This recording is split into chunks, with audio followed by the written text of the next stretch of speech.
Bismillahirrahmanirrahim. Assalamualaikum warahmatullahi wabarakatuh. Alhamdulillah nahmaduhu wa nasta'inuhu wa nastaghfiruhu wa natubu ilaih wa na'udzu billahi min syururi anfusina wa sayyiati a'malina. Man yahdihillahu fala mudilla lahu wa may yudlil fala hadiyalah. Wa asyhadu an la ilaha illallah wahdahu la syarika lah wa asyhadu anna Muhammadan abduhu wa rasuluhu la nabiyya ba'dah. Ya ayyuhalladzina amanu taqullaha haqqa tuqatih wa la tamutunna illa wa antum muslimun. Ya ayyuhan nasu taqu rabbakumul ladzi khalaqakum min nafsin wahidah wa khalaqa minha zawjaha wa batha minhuma rijalan katsiran wa nisaa'a. Wattaqullaha alladzi tasaaluna bihi wal arham innallaha kana 'alaikum raqiba.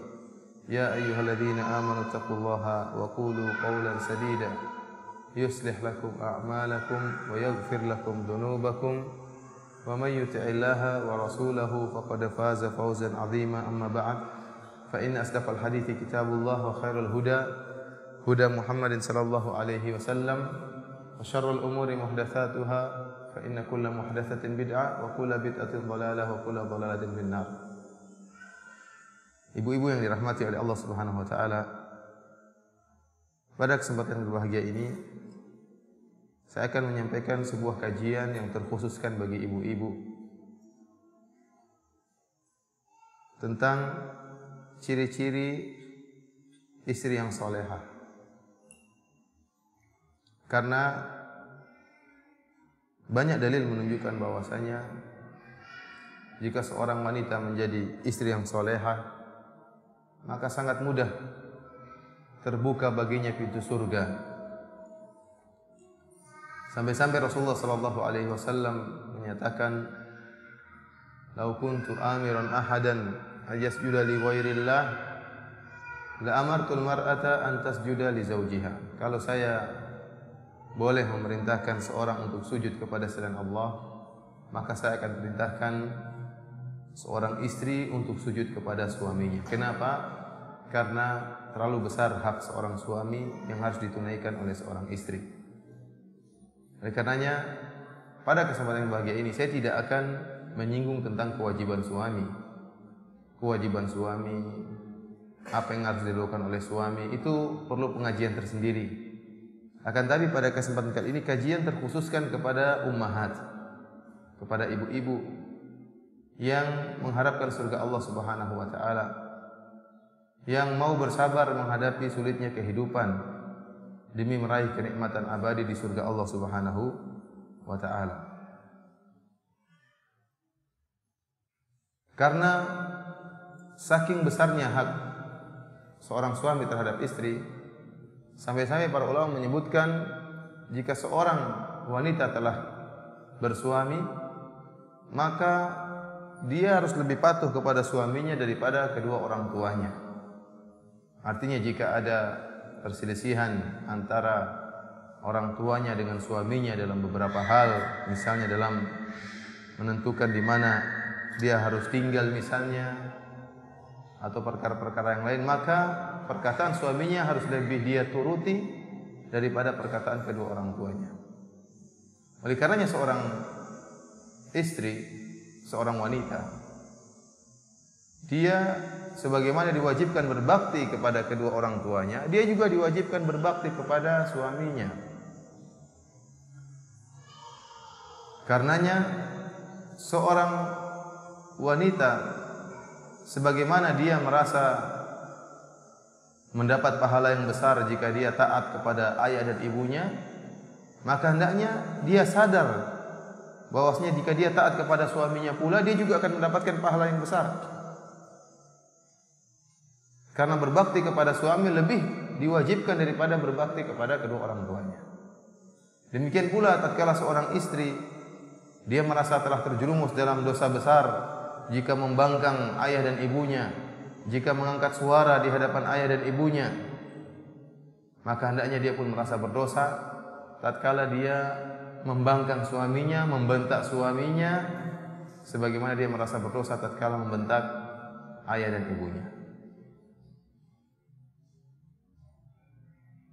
Sebagaimana berbakti kepada suami merupakan jalan termudah untuk masuk surga, Sebaliknya, durhaka kepada suami juga merupakan jalan termudah yang mengantarkan ke pintu neraka jahanam. Oleh karenanya Nabi sallallahu alaihi wasallam setelah berkhutbah, beliau kemudian berjalan menuju kepada para wanita tatkala khutbah Id, tatkala hari raya.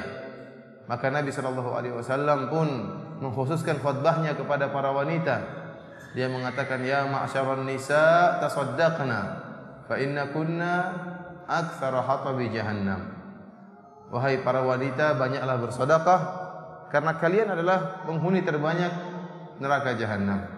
Apa sebabnya? Nabi SAW menjelaskan, kata Nabi SAW, fa inna kunna takfurnal ashir, karena kalian suka mengingkari kebaikan suami, tidak puas dengan pemberian suami, merasa kurang dengan pemberian suami, membangkang suami, membentak suami. Ini ternyata sebab yang sangat memudahkan seorang wanita terjerumus dalam neraka jahanam. Pada kesempatan yang berbahagia ini, saya ingin menyebutkan ciri-ciri wanita yang solehah, yang sebagiannya berdasarkan dalil-dalil nas dari Al-Quran maupun Sunnah, dan sebagiannya kembali kepada urf, kepada adat tradisi kita. Karena Allah Subhanahu Wa Taala berfirman, walahunna mithlul ladzi alaihinna bil ma'ruf. Dan para wanita memiliki hak sebagaimana mereka juga memiliki kewajiban yang harus mereka tunaikan bil ma'ruf, sesuai dengan cara yang baik, yaitu kembali kepada tradisi. Jika tradisi menilai itu adalah sikap baik seorang istri kepada wanita, maka itu juga merupakan ciri wanita yang solehah. Meskipun tidak terdapat dalam Al-Quran maupun Sunnah, karena Al-Quran hanya memberi isyarat, walahunna mithlul ladzi alaihinna bil ma'ruf. Para wanita, para istri memiliki hak sebagaimana mereka memiliki kewajiban yang harus mereka tunaikan bil ma'ruf, sesuai dengan urf, dengan cara yang baik, sesuai dengan adat dan tradisi. Di antara sifat-sifat wanita yang solehah, istri yang solehah, sifat yang pertama yaitu segera menyahut dan hadir apabila dipanggil oleh suami untuk diajak berhubungan. Ini sifat yang penting. Jangan ditunda-tunda.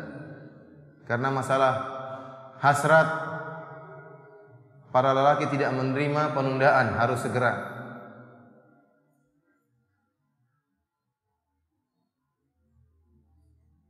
Terlebih-lebih lagi banyak dalil yang menegaskan akan hal ini.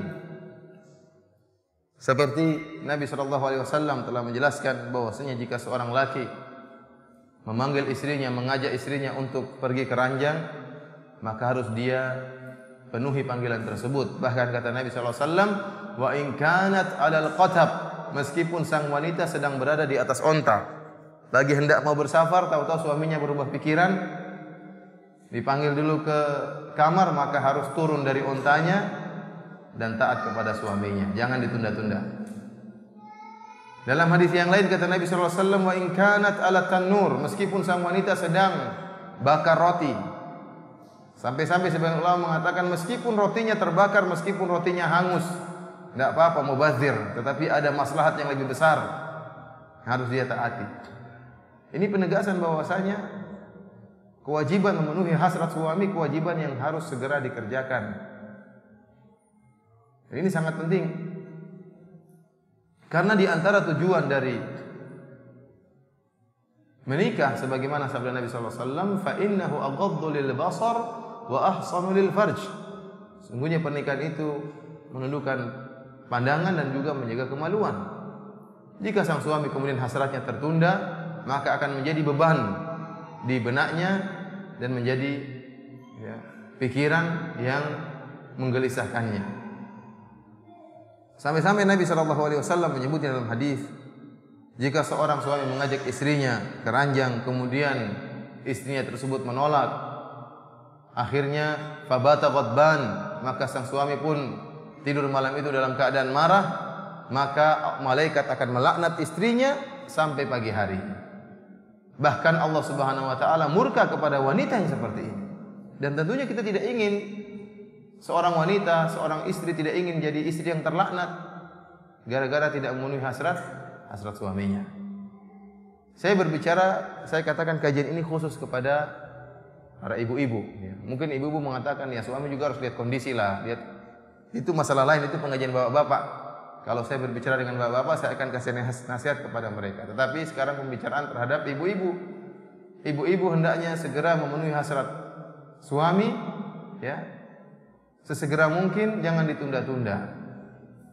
Kecuali kalau memang ada halangan yang syar'i yang membuat dia tidak bisa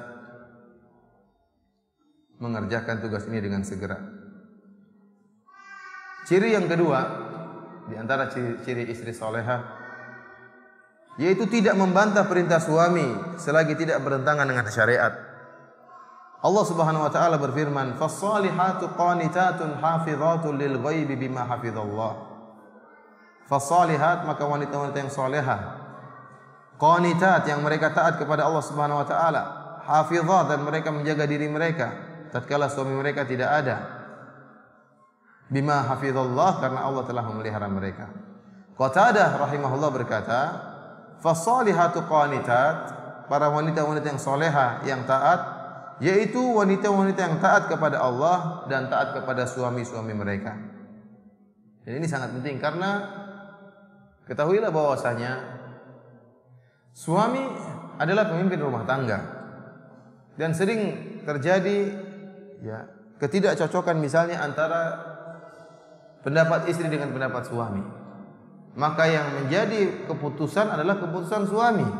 Istri bisa memberi masukan, istri bisa memberi pertimbangan kepada sang suami. Akan tapi jika suaminya bersikeras menetapkan suatu keputusan selama tidak melanggar syariat, maka wajib bagi sang istri untuk memenuhi dan taat kepada suaminya, meskipun pendapat suaminya tersebut tidak sesuai dengan seleranya. Tidak sesuai dengan seleranya. Adapun jika suaminya memerintahkan untuk maksiat, maka tidak boleh, la ta'ata li makhluqin fi ma'siyatil khaliq. Tidak boleh taat kepada suami, tidak boleh taat kepada makhluk dalam rangka untuk bermaksiat kepada Allah Subhanahu wa taala. Akan tapi perkara-perkara yang tidak melanggar syariat, dan ini sering terjadi antara suami dengan istri. Misalnya menentukan di mana ya tempat tinggal rumah misalnya, atau bentuk rumah misalnya, mau beli tanah di mana, atau anak sekolah di mana, anak kita mau kita sekolahkan di mana. Misalnya sang istri ingin beli baju tertentu, kata suami saya lebih suka kalau baju model seperti ini, maka di sinilah saatnya sang istri untuk taat kepada suami. Dia boleh memberi masukan, dia boleh memberi ide, dia boleh memberi pertimbangan, tetapi keputusan tetap keputusan suami. Jangan tatkala suaminya memberi ide dan beri keputusan, akhirnya karena tidak sesuai dengan seleranya, kemudian dia ngambek, kemudian dia marah. Ingatlah, tatkala dia taat kepada suaminya, dia akan mendapatkan pahala. Orang lain tidak tahu bahwasanya dia taat kepada suaminya, tapi Allah Subhanahu wa taala tahu bahwasanya anti taat kepada suami anti, dan ganjarannya akan disiapkan oleh Allah Subhanahu wa taala. Ciri yang ketiga, berusaha tidak bermuka masam di hadapan suami. Nah, sebagian wanita kalau ketemu dengan teman-temannya, masya Allah berseri-seri wajahnya, tapi kalau ketemu dengan suaminya, terutama tidak bawa uang, maka wajahnya jadi semerawut, bermuka masam. Ini suami kalau lihat suaminya bermuka masam, dia pun jadi jengkel. Ini istri saya sudah capek kerja, mukanya masam, ya. Bukannya berseri-seri, bukannya menyenangkan hati, tapi menyiksa, menyakiti hati saya. Suami kalau sudah lihat istrinya mukanya masam, cemberut, ya, dia jadi dongkol terhadap istrinya. Dan tentunya kita tahu, ya, merupakan perkara yang penting seorang wanita meraih keridhaan sang suami. Kalau ada perkataan surga di bawah telapak kaki ibu, maka bagi istri surga berada di bawah telapak kaki suami.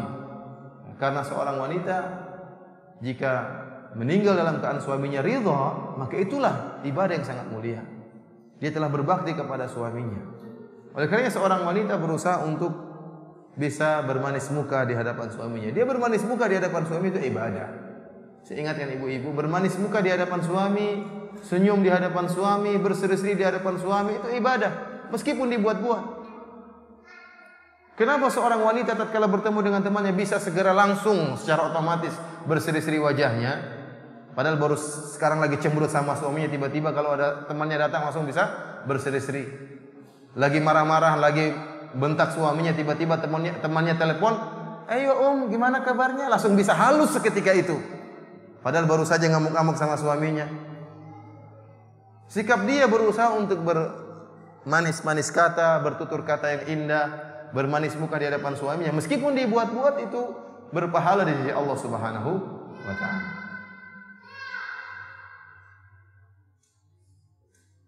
Tadi yang keberapa? Yang ketiga. Yang berikutnya,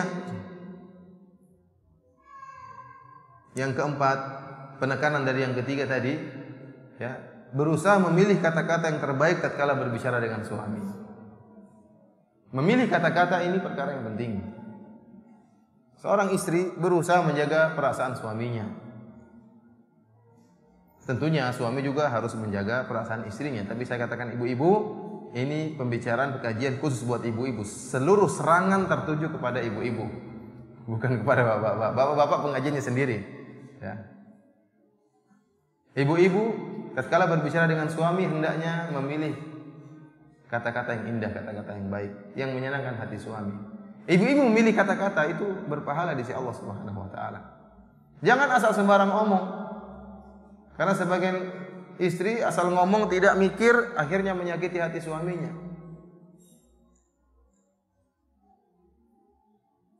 Terkadang salah omong akhirnya terkesan merendahkan suaminya. Salah omong akhirnya terkesan membandingkan suaminya dengan suami orang lain. Salah ngomong akhirnya membicarakan keluarga sang suami sehingga suami pun marah. Oleh karenanya istri hendaknya berusaha memilih bertutur kata yang indah, bertutur kata yang baik, dan itu semua bernilai di sisi Allah Subhanahu wa taala. Sifat yang kelima, ini saya sudah kumpulkan ada 25 sifatnya. Nanti kalau ibu-ibu mau tambah boleh ya, baru 25. Sifat yang kelima, tidak memerintahkan suami untuk mengerjakan pekerjaan wanita seperti memasak, mencuci, memandikan dan mencebok anak-anak.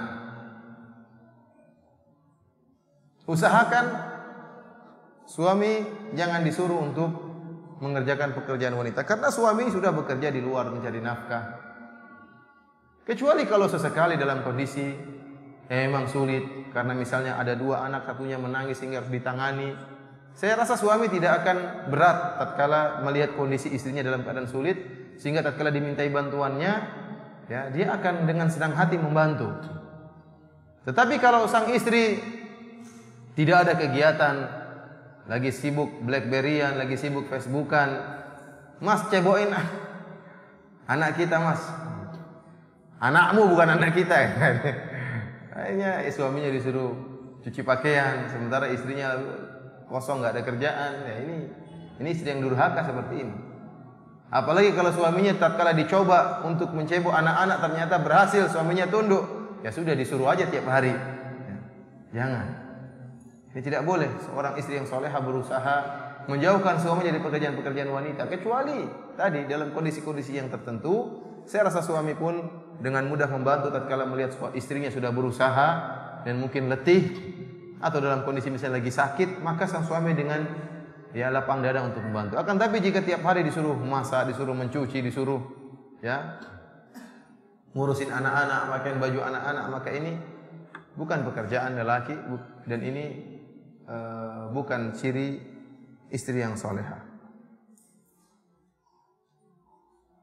Ciri yang keenam, keluar rumah hanya dengan izin suami. Ini juga ciri istri yang soleha. Betapa bahagianya seorang suami, bahkan tatkala seorang suami sedang di luar kota atau di luar rumah, kemudian istrinya telepon, "Mas, saya mau ke pasar jam sekian, boleh enggak ya Mas?" Seandainya dia keluar pun mungkin suaminya tidak marah. Tetapi tatkala dia tahu istrinya minta izin, dia sangat bahagia. Dia tahu istrinya soleha, dia tahu istrinya menghargai dirinya. Dan suami tatkala merasa dihargai, dia sangat senang. Dia tahu istri saya menghargai saya. Saya punya teman, dia menikah dengan istri pertamanya. Selalu direndahkan sama istrinya. Akhirnya dia menikah lagi dengan istri keduanya. Dia mengatakan, ya, kalau istri kedua seperti kelinci, istri pertama saya ini seperti kucing katanya. Saya nggak ngerti juga maksudnya apa seperti kucing. Artinya dia dicuekin, tidak dihargai. Ya. Dia merasa bahagia tatkala mendapatkan istri yang menghargai dia. Oleh karenanya, masalah minta izin keluar rumah mungkin perkara sepele, tetapi itu penting. Demikian juga dalam hal-hal yang lain. Tatkala seorang istri minta izin, Mas, saya ingin kemana? Mas, saya ingin pengajian, SMS, ya murah cuma 50 rupiah mungkin. Boleh enggak? Ya dia merasa, suami tadi merasa bahagia. Ternyata istri saya solehah, minta izin. Ya, dia bahagia dan dia tentram dengan istri seperti itu. Tapi kalau istrinya kesana sini, ya tidak bilang cuek dengan suaminya, suami saya paling tidak jadi masalah. Bukan seperti itu. Memang suaminya tidak mempermasalahkan. Tetapi kita butuh seorang istri yang membuat suaminya merasa bahwasanya suaminya dihargai. Karena suaminya pemimpin keluarga. Kita bayangkan kalau ada suatu PT atau suatu perusahaan, bosnya baik, tapi anak buahnya lakukan apa saja tanpa izin bosnya. Itu bosnya merasa direndahkan. Dan suami adalah pimpinan keluarga. Ciri yang ketujuh, berhias hanya untuk suami. Ini penting, berhias itu perkara yang penting. Memperhatikan ranjang itu perkara yang sangat penting. Wahai para ummahat, wahai para istri, perhatikan harumnya tubuh di hadapan suami itu sangat penting. Tidak ada salahnya beli parfum yang harganya 10.000, sebulan mungkin tidak habis juga pakai. Daripada hanya mengandalkan dengan penuh kepedean, ya, mengandalkan bau ketiak, ya ini. Pakai di rumah, jangan pakai di luar. Berhias hanya untuk suami. Tidak sebagaimana sebagian wanita yang suaminya juga bejat, ya. Kalau suaminya istrinya mau keluar rumah, baru suaminya menyuruhnya untuk berdandan. Seperti saya katakan tadi bahwasanya di antara tujuan dari pernikahan, kata Nabi SAW, ya ma'syaras syabab man istata'a minkumul ba'a falyatazawwaj fa innahu aghaddu lil basar wa ahsanu lil farj. Wahai para pemuda, barang siapa di antara kalian mampu untuk menikah, maka menikahlah, fa innahu aghaddu lil basar, karena itu bisa menundukkan pandangan. Karena istri berusaha mewujudkan tujuan pernikahan ini. Ya. Apalagi kita tahu di dunia luar betapa banyak ujian yang dihadapi oleh seorang suami. Betapa banyak pemandangan indah yang ada di luar. Suaminya berusaha menundukkan pandangan tapi tidak bisa. Di sana sini, ya, nampak keindahan-keindahan wanita yang tersebar dan beredar dan ya, di mana-mana ada. Oleh karenanya sang istri berusaha membantu ketakwaan suami agar suaminya bertakwa kepada Allah, agar suaminya bisa menundukkan pandangan. Bagaimana dia menghias dirinya? Menghias dirinya, berusaha, ya, menghias dirinya, membersihkan tempat tidurnya, ya. Kasih pakai parfum, tapi kalau tempat tidurnya ada kutu busuknya, bau busuk, ya ini gimana suaminya betah di rumah? Sudah di luar melihat pemandangan yang indah, sampai di rumah melihat pemandangan yang buruk, stres dia. Karena seorang istri berusaha memperbaiki terutama masalah tempat tidur, kamar itu diperhatikan.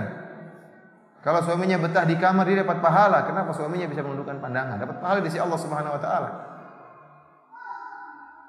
Oleh karena jangan melalaikan. Ini banyak ya, terutama ya, para ummahat ya.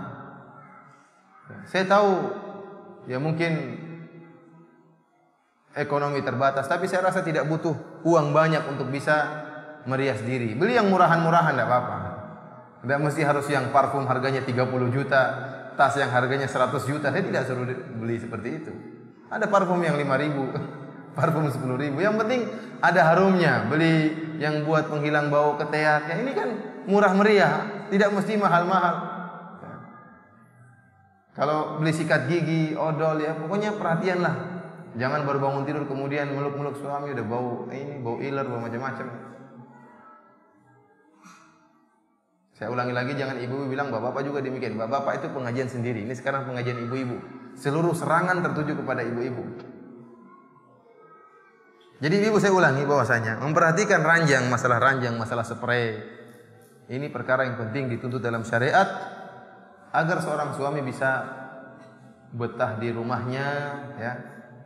Dan ibu-ibu yang memperhatikan ini dapat pahala di sisi Allah. Jadi dapat pahala seorang wanita bukan cuma sholat sunnah, bukan cuma puasa, enggak, dia memperhatikan suaminya itu juga berpahala. Yang penting dia ikhlaskan niatnya kepada Allah, niatkan untuk ibadah. Saya ingin berhias, niat saya untuk ibadah. Saya ingin merapikan tempat tidur saya, niatnya untuk ibadah. Jadi ibadah bukan cuma ya, saya masak masakan yang enak untuk suami saya. Ini bernilai ibadah si Allah Subhanahu wa taala.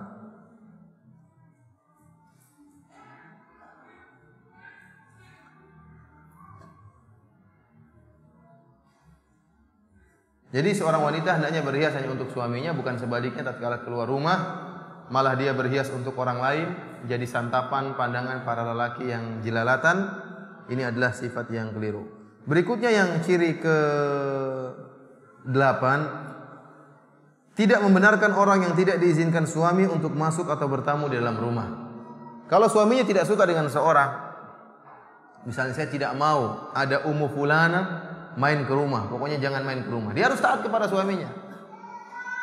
Jangan dia kemudian, kenapa sih kamu tidak suka sama dia? Dia bentak suaminya. Saya katakan wanita boleh memberi masukan, wanita boleh memberi pertimbangan, tetapi keputusan di tangan suami.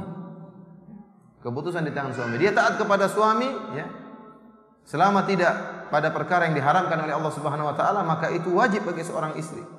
Fasalihatu qanitat. Wanita yang soleh, yang taat kepada Allah dan taat kepada para suaminya, sebagaimana kata Qatadah rahimahullah. Atau dia mengatakan, saya tidak mau kau terima tamu, kalau ada fulan datang ke rumah jangan terima tamu, tidak usah dijawab, salamnya enggak usah dijawab, maka taat kepada suami.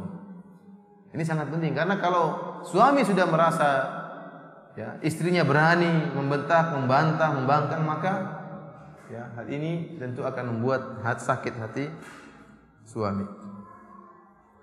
Kemudian ciri yang ke-9, menjaga waktu makan dan waktu istirahatnya. Karena perut yang lapar akan membuat cepat naik darah, dan tidur yang tidak cukup juga cepat menimbulkan keletihan. Usahakan jadwal makan suami jelas, jangan tidak jelas. Dan apakah indahnya kalau seorang istri mengatakan, suamiku besok mau makan apa? Dia tanya kepada suaminya. Suaminya merasa, oh istri saya Masya Allah, diperhatikan. Jangan sampai seorang istri hanya masak selera istrinya saja yang dia masak. Karena istrinya senangnya makan ya kangkung pelecing, apa? Kangkung. Suaminya tidak suka. Suaminya suka makan sayur lodeh. Dia pokoknya, kamu nggak suka urusan kamu. Saya sukanya makan ini. Ini berarti memperhatikan kepentingan dirinya sendiri. Suami tidak dia perhatikan. Betapa senang hati suami jika istrinya mengatakan, suamiku besok makan apa? Oh, ingin makan, tolong belikan bahan-bahannya. Suami senang seperti itu. Tapi kalau istrinya tidak pernah nanya, masak seenaknya saja, ya suaminya. Terus masaknya terlambat, wah ini repot seperti ini. Masaknya terlambat. Jadi berlatih-latih untuk ya bagaimana mengambil hati suami, mesra kepada suami. Ya. Ini penting. Kalau suami makannya sudah terlambat, ya, orang kalau sudah lapar cepat emosi. Harus segera disuap biar tidak emosi. Oleh karenanya istri yang baik, istri yang soleha, berusaha taruh jadwal makan agar setiap, misalnya ada suami yang berbeda-beda jadwal makannya. Ada seorang suami yang senang makan setelah sholat duhur, ada seorang suami yang sebelum duhur dia mau makan. Jadi begitu setelah sholat duhur dia ingin istirahat karena dari pagi, dari subuh sampai siang sudah kerja, ada. Oleh karenanya berusaha mengatur kondisi sesuai dengan apa yang diinginkan suami. Oleh karenanya kalau ada istri yang memikirkan diri sendiri, makan sesuai dengan seleranya sendiri, kita dapati istri tersebut Masya Allah badannya ya berotot, gemuk, sementara suaminya kurus. Wah, ini istri yang zalim. Istri suaminya kurus krempeng, istrinya gemuk. Oh, ini perlu dipertanyakan. Kalau sama-sama kurus nggak jadi masalah, sama-sama zuhud. Tapi kalau istrinya gembrot, suaminya kurus, kasihan. Atau sebaliknya, suaminya gembrot, istrinya kurus krempeng, ini juga menzalimi istrinya. Ini pembahasan masalah suami nanti ya. Ini masalah istri kita. Semua serangan tertuju kepada istri. Oleh karenanya ibu-ibu yang dirahmati oleh Allah Subhanahu wa taala, ya, memperhatikan ya waktu makan suami dan waktu istirahat. Berusaha kalau suami sudah mau istirahat jangan diganggu sama sekali, anak-anak supaya diatur. Jangan bilang, "Mas, anak dijaga dong, Mas. Saya capek juga dari tadi." Jangan. Suami kalau sudah terganggu tidurnya, dia tidak konsentrasi nanti untuk kerja, untuk berproduksi, untuk beraktivitas. Dia butuh waktu tidur mungkin setengah jam, tapi butuh waktu istirahat yang total. Jangan sampai diganggu. Seorang istri yang soleha berusaha membiarkan suaminya tidur dalam waktu tertentu, waktu itu. Karena kalau seorang sudah waktu tidurnya terganggu, dia akan menjalani sisa hari-hari, sisa siangnya dengan kondisi yang tidak fit dan tidak bisa konsen. Oleh karena istri yang soleha berusaha menjaga jadwal makan suaminya dan bisa menjaga jadwal istirahat suaminya dengan baik. Ciri yang ke-10, masih ada 15, 16, masih banyak. Menghormati mertua serta kerabat keluarga suami. Suami merasa senang jika istrinya menghormati kerabatnya, terutama ibunya. Seorang wanita berusaha menghormati ibu mertuanya. Dan sering terjadi cekcok, permasalahan antara istri dengan ibu mertua. Ini sudah terlalu sering. Kenapa? Karena ibu mertua terkadang tuntunan juga berlebihan. Ibu mertua terkadang dia membandingkan menantunya harus seperti dia waktu dulu. Di zaman dahulu kala. Ibu-ibu dahulu Masya Allah khidmahnya kepada suami. Semua kerja dia kerjakan tanpa mengeluh. Begitu dia ketemu dengan menantunya yang manja-manja, minta ini, minta anu, dia pun jengkel. Ini menantu saya kok kayak begini. Padahal sekarang zamannya sudah berubah. Bukan zaman Siti Nurbaya lagi. Bukan zaman Zuleha, tapi zaman Julia sekarang. Repot. Untuk dalam kondisi seperti ini, maka dituntut bagi seorang menantu, seorang istri untuk bisa berlapang dada. Karena ibu tersebut lebih tua daripada dia. Dia harus berusaha mengalah. Bukan orang tua yang disuruh mengalah. Kemudian dia berusaha mengambil hati mertuanya, bukan mengadakan peperangan, menghasut suaminya untuk durhaka kepada ibunya. Karena ibu memang tadi, seorang ibu ingin anaknya diservis dengan sebaik-baiknya.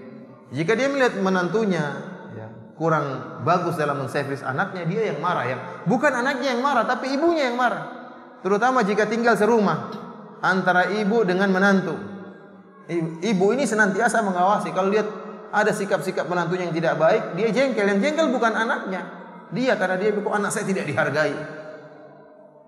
Ini karenanya perlu ekstra kerja keras dan ekstra bersiasat tatkala tinggal serumah antara menantu dengan ibu mertua. Ini rawan perkelahian, rawan perdebatan, dan sering terjadi hal seperti ini.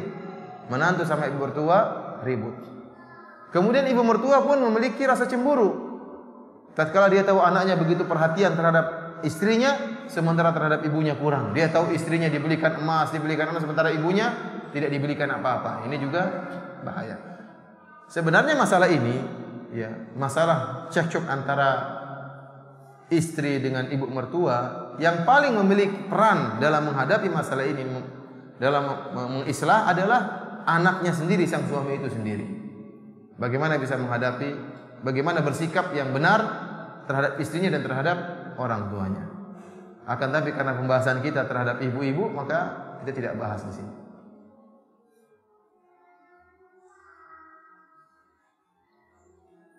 Ciri yang ke-11, berusaha menenangkan hati suami jika suami galau, bukan malah banyak menuntut kepada suami yang menambah beban suami. Kalau suami pulang ke rumah dalam keadaan galau, marah, atau marah kepada si fulan, berusaha dia tenangkan, bukan dia semakin mengobarkan kemarahan suaminya. Lihatlah bagaimana Khadijah radhiyallahu taala anha tatkala Nabi sallallahu alaihi wasallam ketakutan, tatkala melihat malaikat Jibril dalam bentuk aslinya, kata Nabi sallallahu alaihi wasallam, "Inni khasyitu ala nafsi." Wahai istriku, saya khawatir suatu menimpa diriku. Saya melihat makhluk yang begitu luar biasa. Maka Khadijah pun menenangkan hatinya langsung. Kalla fa wallahi abshir, sekali-sekali tidak. Bergembiralah wahai suamiku. La yukhzikallahu abadan, Allah tidak akan menghinakan engkau. Innaka la tasilur rahim wa tasduqul hadits wa tahmilul kalla wa taksibul ma'dum wa takrid dhaif wa tu'inu ala nawa'ibil haq. Engkau adalah seorang yang senantiasa menyambung silaturahmi, senantiasa berkata jujur, senantiasa membantu orang yang tidak mampu, senantiasa menjamu tamu, senantiasa membantu orang terkena musibah. Engkau tidak bakalan dihinakan oleh Allah Subhanahu wa taala. Seorang istri yang soleh pun demikian. Kalau suaminya lagi marah-marah di kantor, pulang, maka dia tenangkan. Sabar mas. Ya. Bukan malah dia mengobarkan kemarahan suaminya. Karena ada sebagian istri demikian. Kalau suaminya lagi marah, pulang langsung marah-marah banting pintu. Kenapa mas? Itu Abu Fulan kurang ajar sekali. Dia telah giniin saya dan gini. Istrinya pun tambah. Iya, Ummu Fulannya pun demikian mas. Sama dua-duanya. Jadi semakin parah. Bukan meredamkan, tapi semakin membakar kemarahan. Ciri yang ke-12,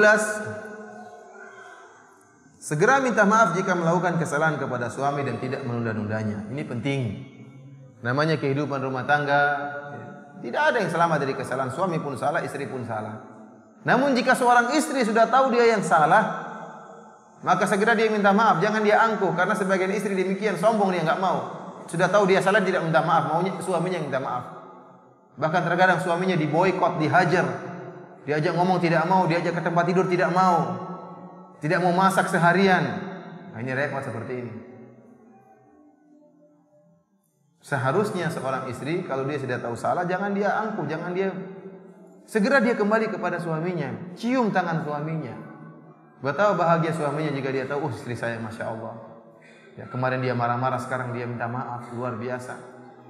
Nabi SAW bersabda, "Ala ukhbirukum, maukah aku kabarkan kepada kalian tentang lelaki surga dan binisaikum min ahlil jannah, tentang wanita-wanita kalian yang merupakan penghuni surga." Siapa wanita-wanita penghuni surga tersebut?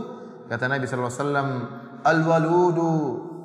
Al-wadudul waludul a'udu ala zawjiha allati idza ghadiba ja'at hatta tad'a yadaha fi yadi zawjiha wa taqulu la adhuqu gumdan hatta tarda. Yaitu wanita penghuni surga adalah al-wadud yang sangat mencintai, al-walud yang subur, al-a'ud yang senantiasa kembali kepada suaminya.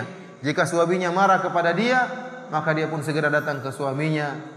Kemudian dia meletakkan tangannya di atas tangan suaminya dan dia berkata, "Wahai suamiku, saya tidak bisa tidur sebelum engkau maafkan saya, sebelum engkau ridho kepada saya." Subhanallah, betapa bahagia suami kalau istrinya seperti ini. Tetapi kalau istrinya buang muka, malah dicuekin, maka ini perkara yang sangat menyedihkan hati suami. Ciri ke-13, mencium tangan suami tatkala suami hendak bekerja atau sepulang dari pekerjaan. Ini juga penting. Suaminya mau pergi, "Oh sebentar mas," cium tangannya, masya Allah. Bagaimana suaminya mau pikir poligami kalau istrinya seperti ini? Tapi kalau dia pergi dicuekin, pulang dicuekin, masya Allah. Ini datang langsung cium tangannya. Begitu pulang kantor dicium lagi tangannya, masya Allah. Betapa bagi suami, istri saya benar-benar soleha. Begitu datang dipijit, masya Allah. Bukan sebaliknya, "Mas kaki saya sakit, pijit dong saya." Suaminya disuruh pijit.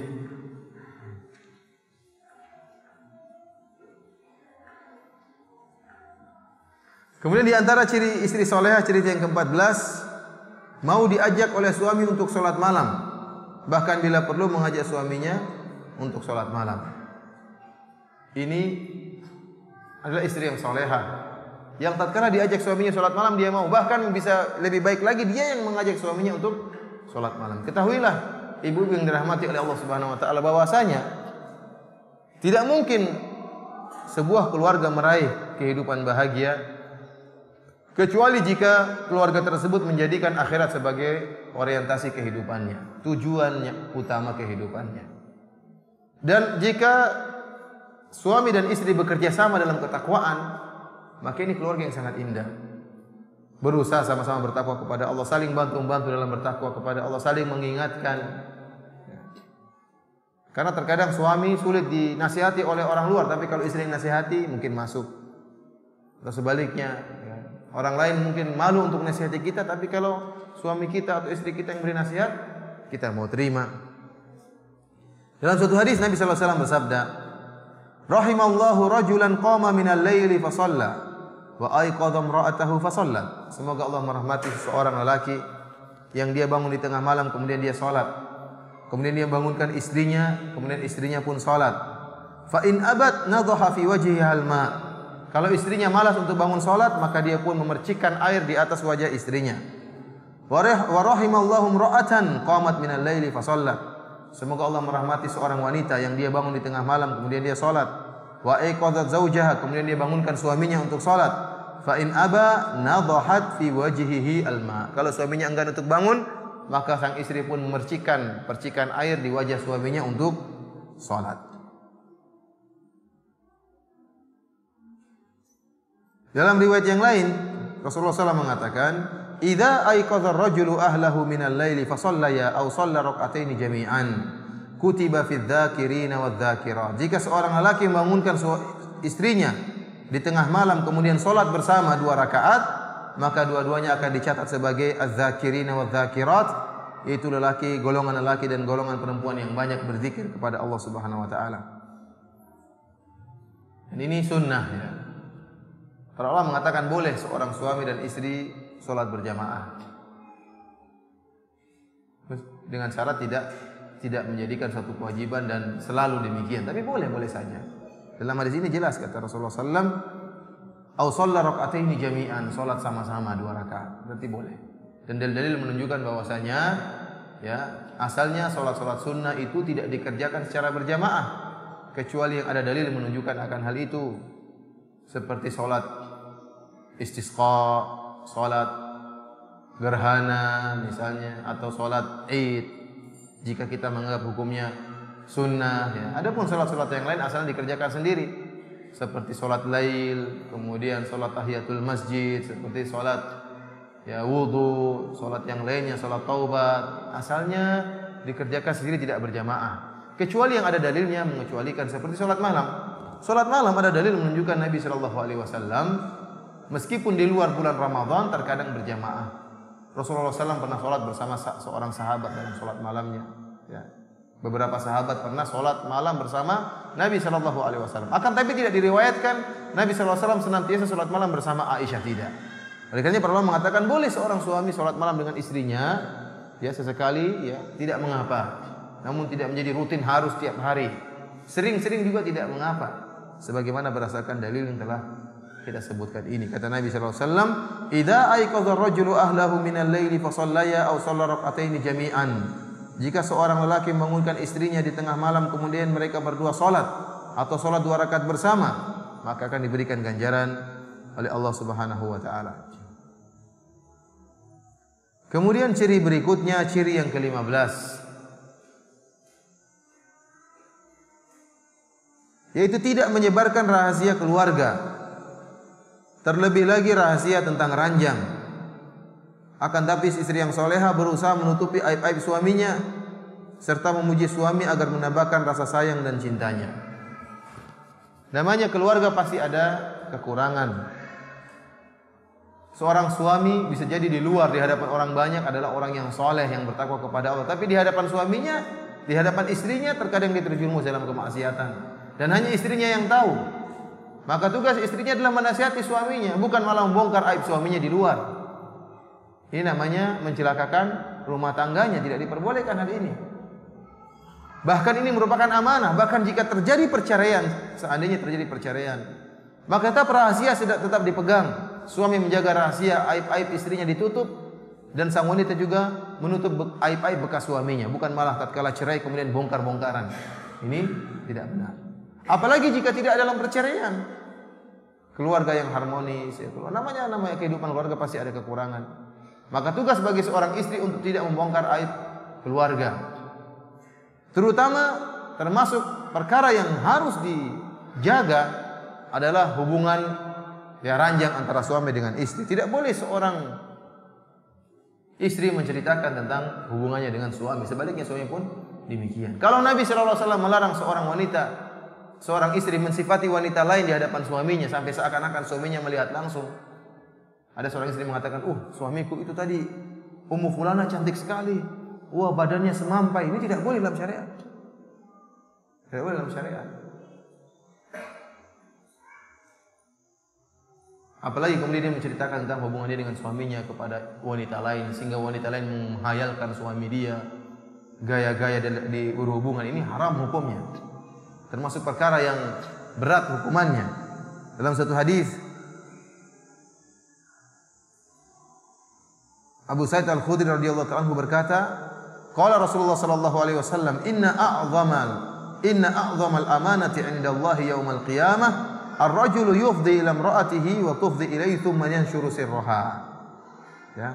Di antara amanat yang sangat besar di sisi Allah pada hari kiamat, amanah, pertanggungjawaban yang akan dimintai oleh Allah Subhanahu wa taala, pertanggungjawabannya yaitu seorang mendatangi istrinya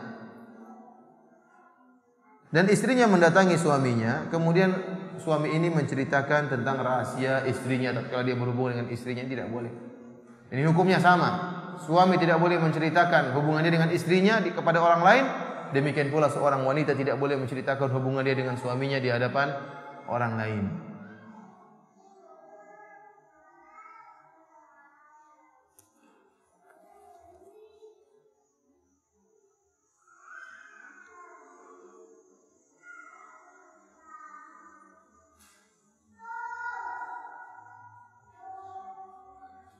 Ciri berikutnya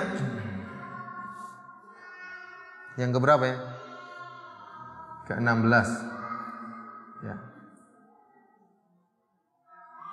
Ini sekedar pengulangan yang ke-16, tidak membentak dan tidak mengeraskan suara di hadapan suami.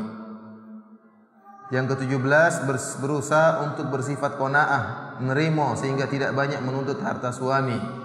Ini juga penting, seorang wanita hendaknya jangan banyak menuntut kepada suami. Saya berusaha ya menerima dengan rezeki yang Allah berikan kepada suaminya. Jangan suka dia ya melihat kepada wanita-wanita yang kaya. Ini penyakit terkadang timbul terhadap istri-istri yang suaminya miskin, kemudian istrinya bergaul dengan wanita-wanita yang suaminya kaya-kaya. Ya. Dia bergaul dengan orang kaya, akhirnya merasa dirinya juga kaya, padahal dia miskin setengah mati. Akhirnya dia pun minta kepada suaminya untuk membelikan pakaian seperti Ummu Fulanah, dompet seperti Ummu Fulanah, sepatu seperti milik Ummu Fulanah. Ya. Akhirnya apa? Dia tidak tahu diri. Suaminya yang jadi apa? Setengah mampus karena harus memenuhi permintaan istrinya. Ini tidak diperbolehkan. Tapi istri yang solehah, yang penting suaminya berusaha, sudah capek dan letih, hendaknya dia nerima dengan apa yang diberikan suaminya kepada dia. Sifat ke-18, tidak menunjukkan kesedihan tatkala suami sedang bergembira, dan sebaliknya tidak bergembira tatkala suami sedang bersedih, akan tapi berusaha pandai mengikut suasana hatinya. Kalau suaminya lagi pulang dari kantor sedih, dari kerja lagi sedih, datang, wahai suamiku ada apa? Tunjukkan rasa kesedihannya. Tunjukkan bahwasanya dia ikut merasakan apa yang dirasakan suaminya. Bukan sebaliknya dia ketawa ketiwi. Suaminya lagi sedih, dia malah gembira, ketawa ketiwi, gembira riang. Ini suaminya jengkel, ini istri kayak apa ini? Saya lagi sedih, dia malah ketawa ketiwi. Sebaliknya kalau suaminya lagi gembira, dia berusaha untuk merubah dirinya juga ikut gembira, bukan malah sedih nangis di belakang. Suaminya lagi gembira, jadi hilang kegembiraannya. Jadi istri yang soleh seperti itu berusaha untuk bisa mengkondisikan dirinya mengikuti alur ya perasaan suaminya. Ke-19, berusaha untuk memperhatikan kesukaan suami dan jangan sampai suami melihat sesuatu yang buruk dari dirinya atau mencium sesuatu yang tidak enak dari tubuhnya. Ini sekedar pengulangan ya. Namanya seorang istri berusaha memperhatikan yang disukai oleh suaminya dalam segala hal. Kalau tadi kita berbicara dalam masalah hal makanan, seorang istri bertanya, "Mas, besok mau makan apa? Nanti sore kita makan apa? Mau masak apa?" Ini penting. Demikian juga masalah pakaian. Ya. Jangan seorang istri membeli pakaian, terutama pakaian tidur misalnya, yang selera dia yang lihat bukan dia, yang lihat suaminya. Ada seorang wanita yang suka dengan warna jingga misalnya, suaminya ingin warna hitam misalnya. Dia sudah beli warna hitam karena yang selera suaminya. Ada wanita yang suka dengan warna ya merah tua, tapi suaminya suka dengan warna coklat, maka dia ikut selera suaminya karena yang menikmati suaminya, bukan dia. Oleh karenanya berusaha mengetahui selera dan kesukaan suami. "Mas, kamu senangnya kalau saya pakai baju warna apa, Mas?" Tanya, enggak apa-apa. "Mas, kalau saya pakai baju model begini bagus enggak?" Tanya suaminya. Berusaha memperhatikan selera suaminya. Kemudian berusaha agar tidak mencium sesuatu yang tidak enak dari tubuhnya. Tadi perhatikan bau tubuh. Pakai deodoran yang menghilangkan bau ketiak ya. sikat gigi kalau mau berbicara dengan suami, cuci muka, tai mata dihilangkan, ya, upil dibersihkan. Bukan malah baru bangun tidur kemudian dekat-dekat suami sementara badan masih bau, ya. Kalau tidak ada suami tidak jadi masalah. Kemudian ciri berikutnya ke-20, berusaha mengatur uang suami dengan sebaik-baiknya dan tidak boros sehingga tidak membeli barang-barang yang tidak diperlukan. Ingat, terkadang seorang suami ya menyerahkan uangnya kepada istrinya. Ingat, ini amanah. Seorang istri tidak boleh sembarang menggunakan uang suaminya. Kenapa? Karena uang suami, bukan uang dia. Ini sering terjadi salah paham. Seorang istri merasa kalau suaminya punya uang maka uang dia juga. Tidak benar ini. Makanya tidak ada dalam Islam harta gono gini. Ya, tidak ada harta gono gini. Uang istri, uang suami, uang suami. Bisa jadi suami menikah dengan seorang istri yang punya warisan yang banyak. Maka harta warisan tersebut hak murni milik istri, bukan hak suami. Bukan kalau dia sudah kawin kemudian otomatis jadi milik dia. Enggak, kecuali istrinya memberi hadiah kepada suaminya, lain cerita. Tetapi harta istri adalah hak milik istri. Bisa jadi istrinya punya perdagangan, maka itu harta istrinya, bukan harta suaminya. Sebaliknya pun demikian, seorang suami kalau punya harta, itu bukan harta istrinya. Istrinya hanya berhak diberi nafkah oleh suaminya dengan nafkah yang ma'ruf. Kecuali kalau suaminya tidak beri nafkah. Para ulama mengatakan sebagian dalam hadis, boleh seorang istri mengambil uang suaminya kalau suaminya tidak memberi nafkah sesuai dengan sewajarnya. Khudhi min malihi ma yakfiki wa auladaki bil ma'ruf. Atau kama qala Nabi sallallahu alaihi wasallam tatkala Hind bin Utbah datang menemui Nabi sallallahu alaihi wasallam dan mengatakan, "Ya Rasulullah, Abu Sufyan tidak memberikan nafkah yang cukup." Kata Nabi sallallahu alaihi wasallam, "Ambil uangnya yang cukup bagi engkau dan anak-anakmu sesuai dengan urf, sesuai dengan tradisi."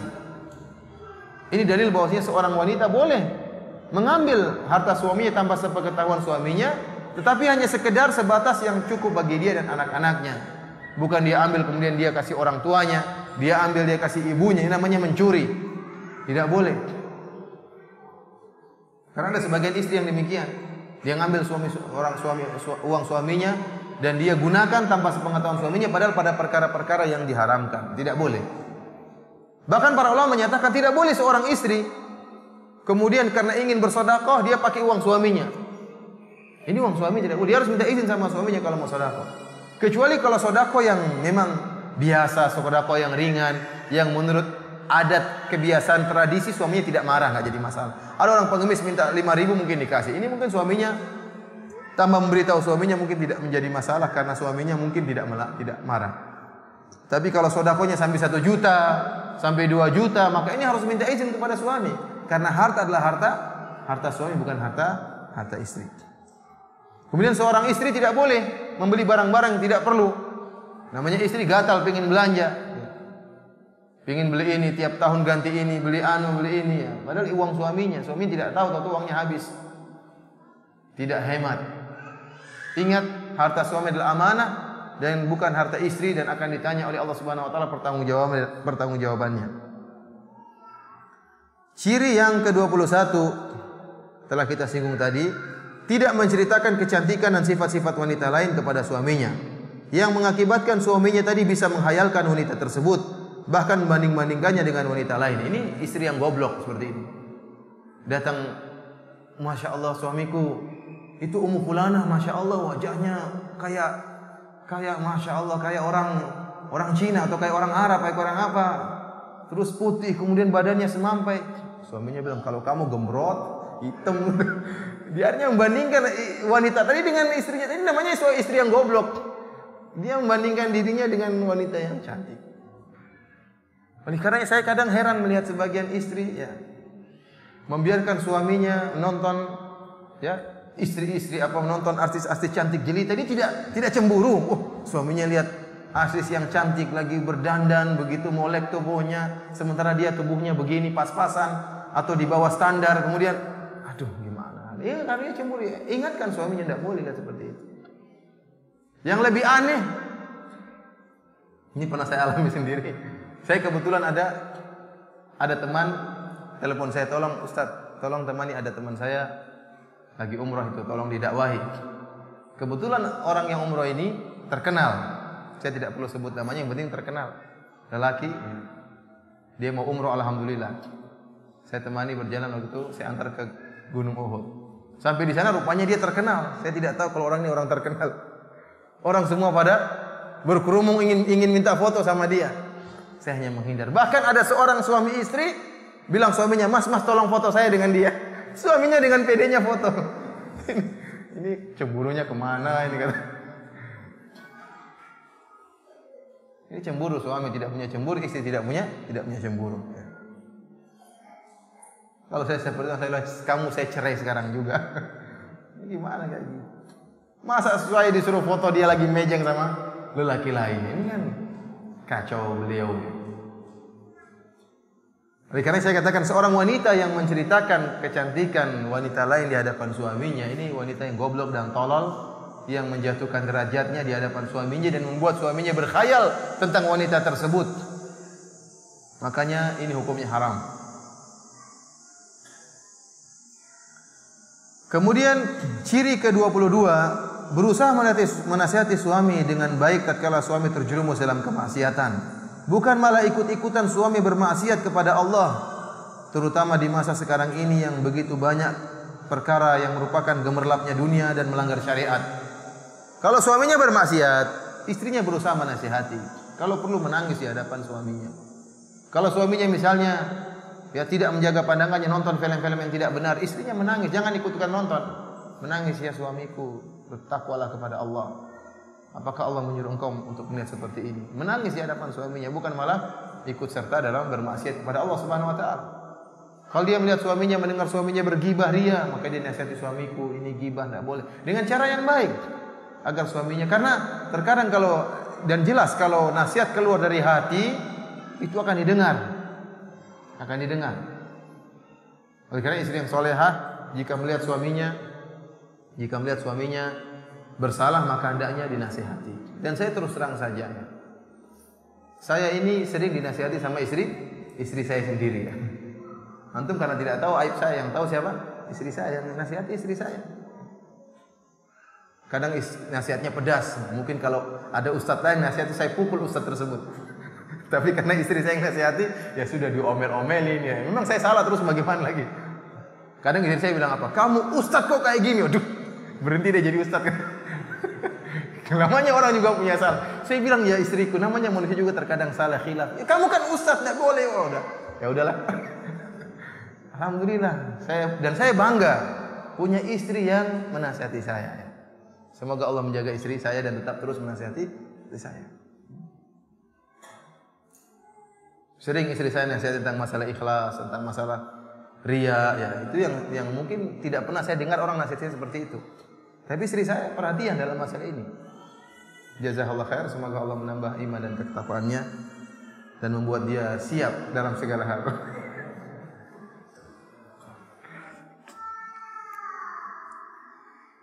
Kemudian ciri berikutnya, ciri ke-23, seorang wanita soleh hendaknya menjaga pandangannya sehingga berusaha tidak melihat kecuali ketampanan suaminya. Jangan sampai seorang wanita matanya liar.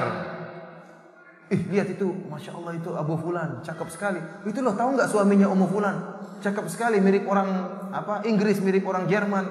Jadi bahan pembicaraan di antara ibu-ibu menceritakan ketampanan suami orang lain. Ya ini tidak diperbolehkan ya. Seorang istri berusaha menjaga pandangannya, tidak melihat kecuali ketampanan suaminya sehingga dia benar-benar bisa berbahagia dengan suaminya. Adapun dia umar pandangannya, akhirnya dia bandingkan suaminya dengan suami orang lain. Ini perkara yang sangat menyedihkan suaminya. Suami itu sangat sedih jika istrinya membanding-bandingkan dia dengan lelaki lain. Ciri yang ke-24, lebih suka menetap di rumah dan tidak suka keluar rumah. Allah mengatakan, wa qarna fi buyutikunna wa la tabarrajna tabarrujal jahiliyatil ula. Hendaknya kalian istiqrar, menetap di rumah. Ini hukum asal wanita. Hukum asal wanita senang di rumah. Bukan sebaliknya, pantatnya gatal ingin keluar. Ada sebagian wanita seperti itu, pengennya gatal tiap hari keluar. Enggak cukup semuanya digaruk harus di mall. Ini enggak benar. Di rumah, tenang.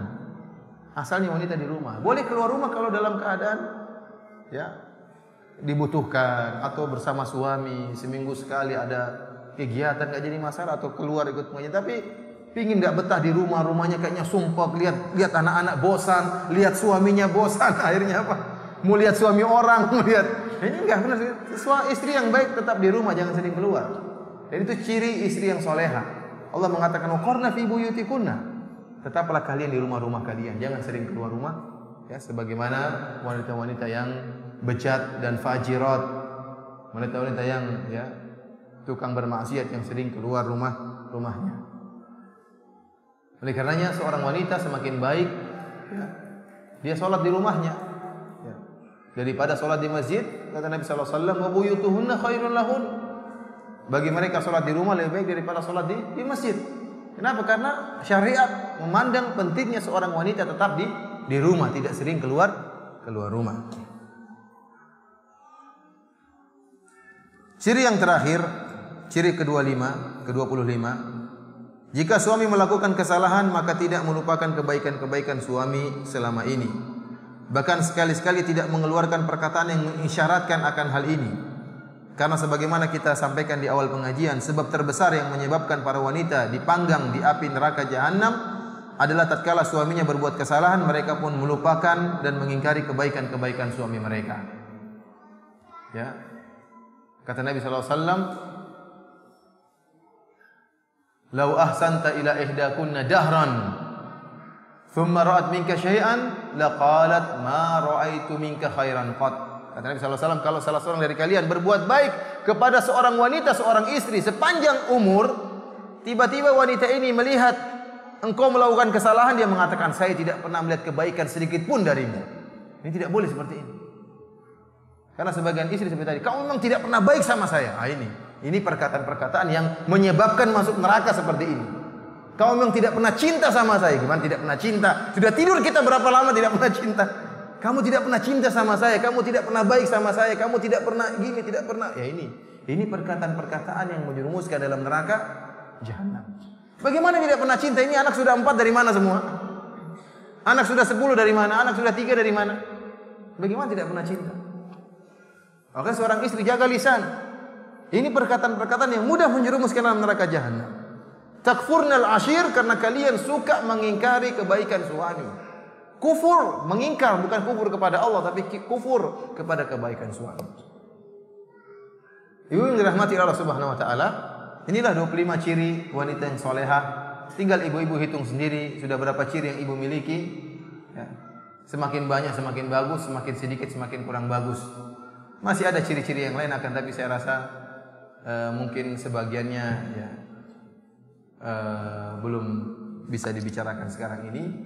Doa saya semoga Allah Subhanahu wa taala mudahkan kita bisa menjalani kehidupan rumah tangga dengan harmonis dan bahagia di dunia, dan Allah bisa mengumpulkan kita dengan istri-istri kita di akhirat kelak di surga Allah Subhanahu wa taala, dengan kehidupan yang abadi. Dan semoga para ibu-ibu sekalian bisa menjadi ibu-ibu yang salehah, yang bertakwa kepada Allah, yang bersabar dengan sulitnya kehidupan demi kehidupan akhirat kelak. Demikian saja, wabillahi taufiq wal hidayah. Assalamualaikum warahmatullahi wabarakatuh.